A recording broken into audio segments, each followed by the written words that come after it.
Selamat pagi, salam bahagia, salam guru penggerak.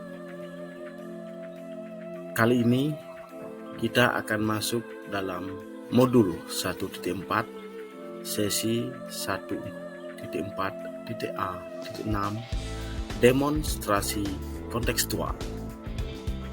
Tema praktik segitiga restitusi oleh saya, I Gusti Putu Agung Harimbawo, calon guru penggerak Angkatan 7 SMA Negeri 1 Peta.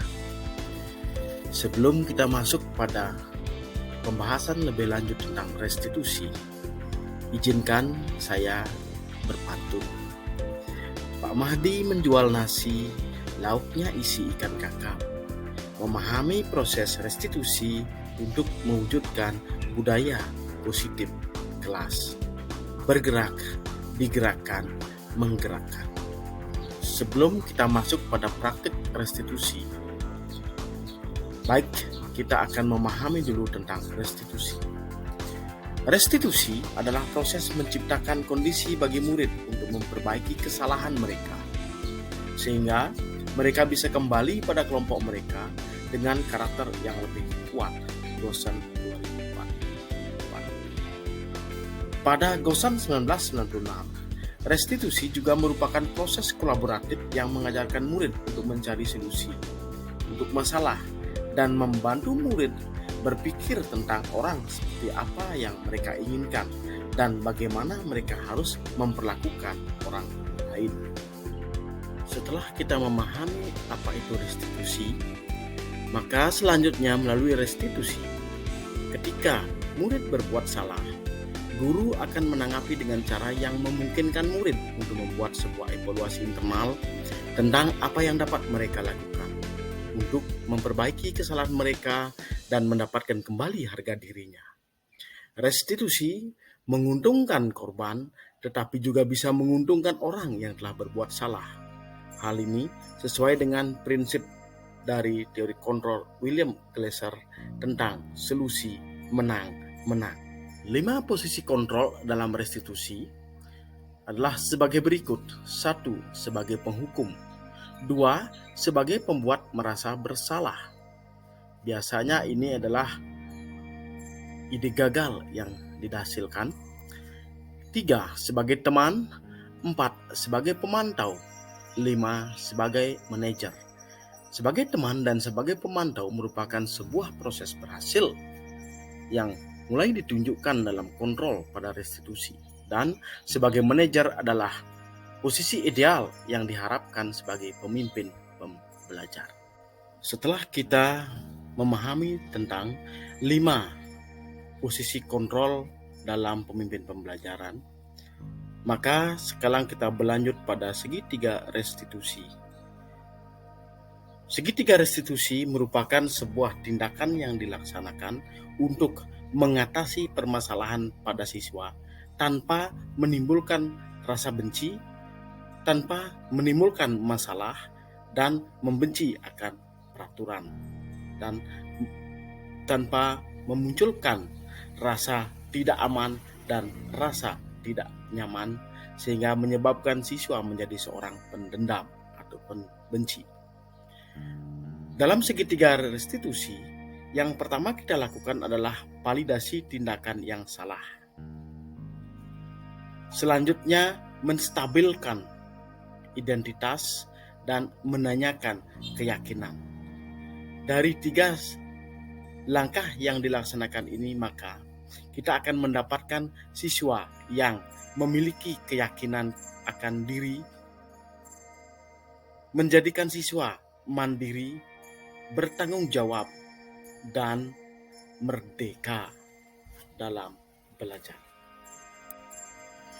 Demikian tataran teori yang kita pahami dalam restitusi. Selanjutnya kita akan mencoba untuk melakukan proses bagaimana tindakan restitusi dilakukan dalam 2 kasus. Kasus yang pertama adalah siswa terlambat hadir di sekolah, dan kasus yang kedua adalah siswa meninggalkan jam pelajaran atau membolos. Mari bersama-sama kita saksikan video berikut tentang menangani siswa bermasalah melalui proses dan tahapan restitusi dalam manajerial. Ya Pak Yuna. Selamat pagi Pak. Tadi ada laporan dari siswa bahwa ada siswa yang terlambat sekolah. Oh ya, nanti kita tangani bersama BPK. Jadi silakan langsung bawa ke ruangan. Kita tangani sama. Yuk. Sehat.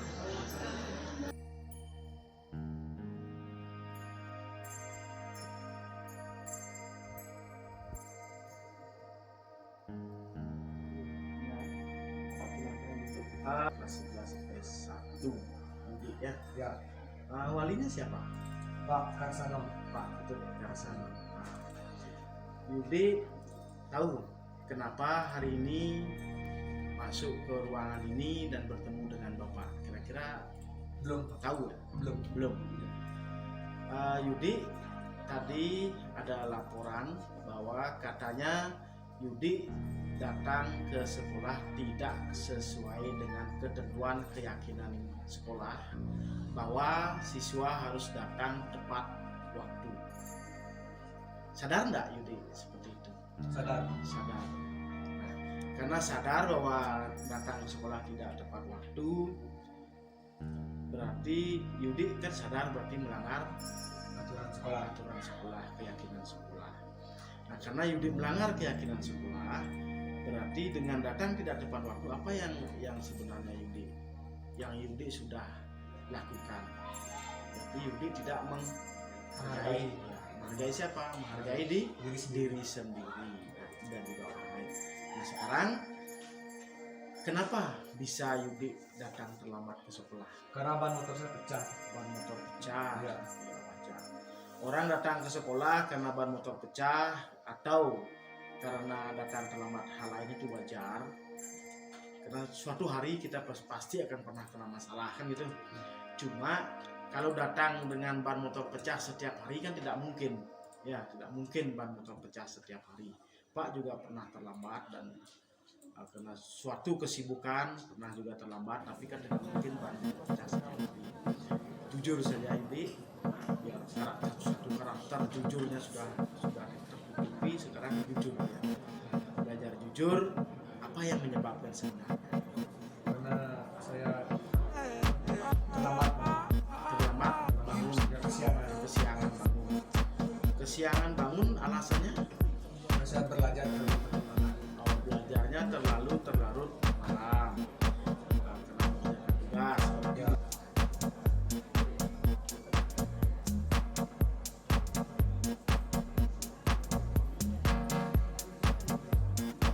Di sini Yudi dalam konsepnya itu pada konsep penguasaan dan kesenangan. Karena senang belajar, konsepnya menguasai pembelajaran, tapi lupa waktu gitu ya.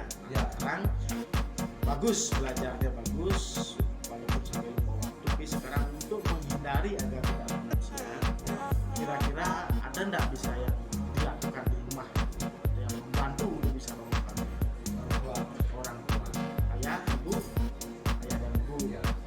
atau punya kakak. Ya. Nanti ayah dan ibunya menjadi alarm, ya.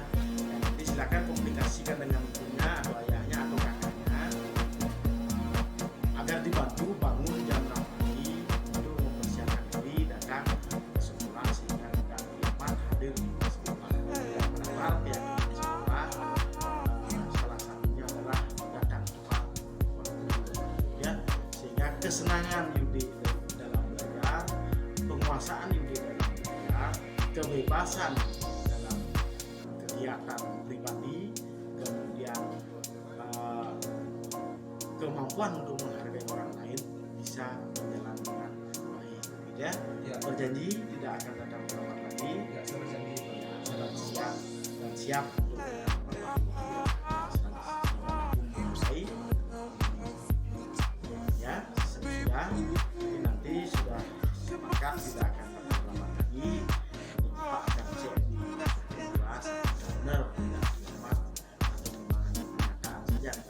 Oke, silakan kembali ke kelas dan semoga Ya. Terima kasih. Terima kasih Pak. Dalam penyelesaian masalah diskusi, saya merasakan situasi yang nyaman, tidak merasa dihukum dan termotivasi untuk tidak menang lagi.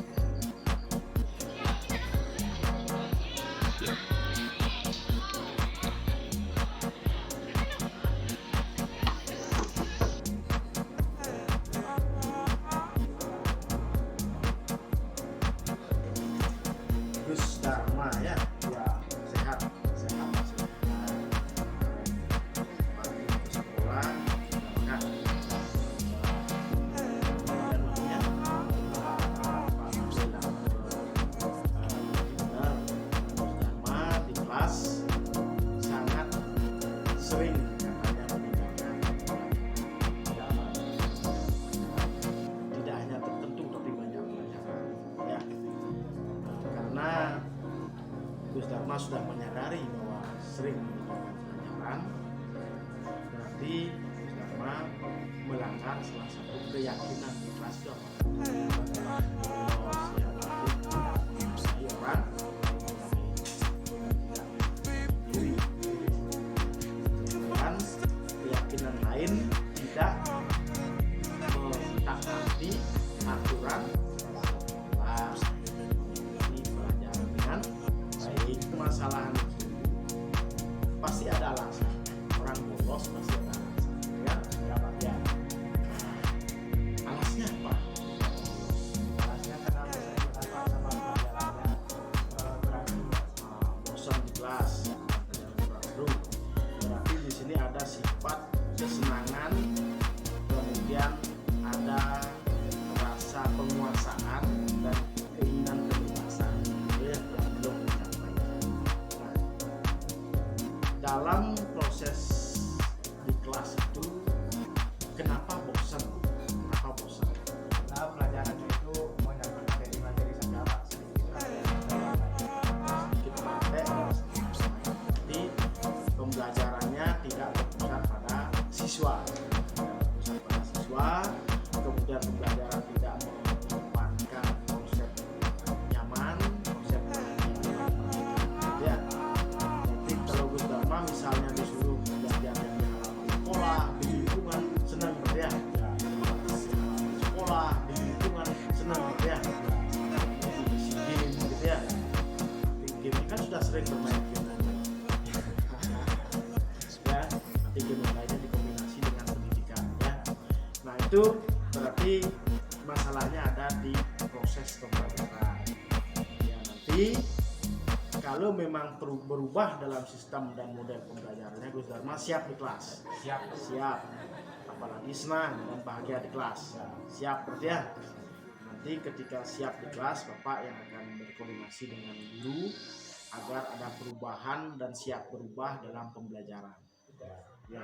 Yang dalam prosesnya nanti agar bisa berpusat pada siswa, kemudian bisa memunculkan rasa senang dan rasa bahagia dalam pembelajaran. Itu siap dan siap untuk meminta maaf kepada guru yang sudah dibolosi gitu ya Pak ya Pak.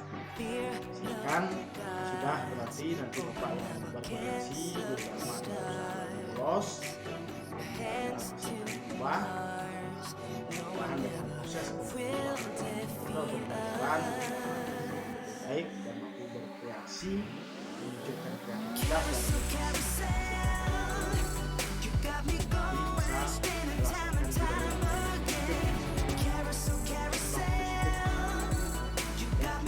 dan silakan kembali ke kelasnya baik sampai akhir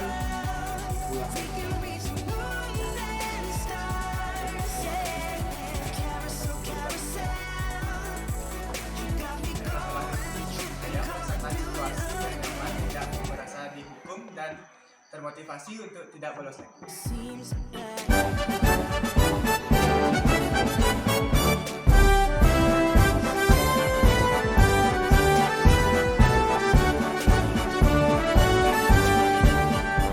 Kuatkan tekad, kuatkan hati, negeri ini memanggilmu kawan. Belajar bergerak berbagi untuk negeri.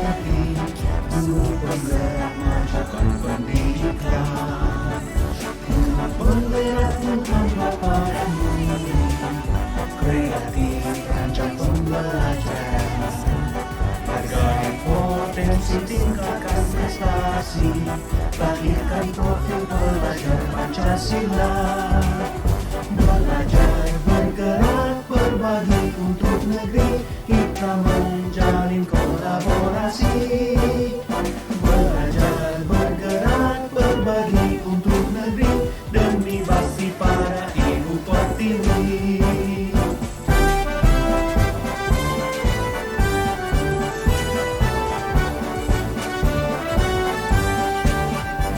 Kuatkan tekad, kuatkan hati, negeri ini memanggilmu kawan.